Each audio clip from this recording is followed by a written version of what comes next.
for the simple reason that I like Ashton Kutcher and I like Reese Witherspoon. I was quite looking forward to Your Place or Mine. Now, this has 5.6 out of 10 on IMDb across a pretty incredible 28,000 reviews and ratings, which isn't very high. I actually preferred it. I prefer it more than that. I feel like I would have given it maybe a solid 6.5. This was released this year in 2023, written and directed by Aline Brosh McKenna, and this is a Netflix film.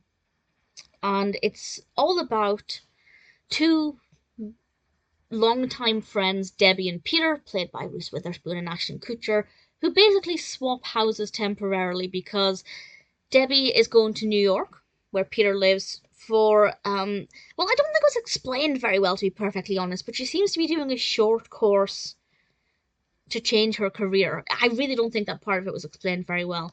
And because she's leaving her teenage son at home alone, Peter goes to her house to look after her son. And while they're there, they begin to learn about each other and their feelings for one another, and that not everything might be what they thought it was.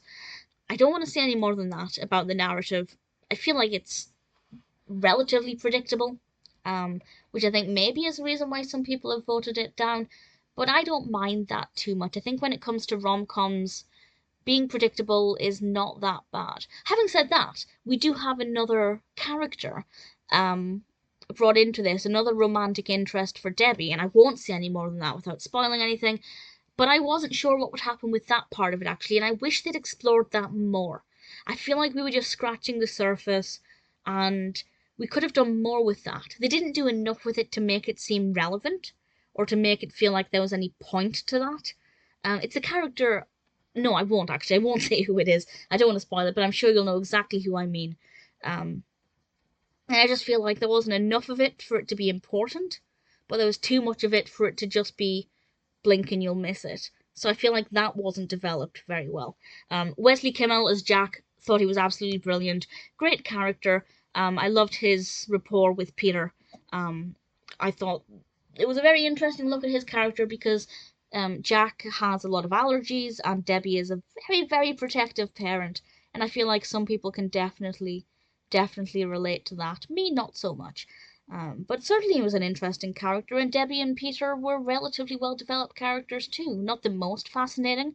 As I said, I feel like Debbie's character or her career or her motivations, there was just a lot that wasn't explained very well. I feel like I had more questions at the end than I did when I went into it, at least about certain factors. But generally, I enjoyed it. I didn't think it was funny, but it was sweet. And some good characters, decent performances, of course, quite well shot. We have a good use of split screen several times throughout it. Still, I'm not going to pretend that it's the best film ever, or even the best film I've seen this year, or even this week. But I didn't mind it. I quite liked it. I watched it because I wanted something that was easy to watch and quite comforting. And that's exactly what I got. So as long as you don't go into it expecting, the best film of the year, I think Your Place or Mine is one that's worth checking out.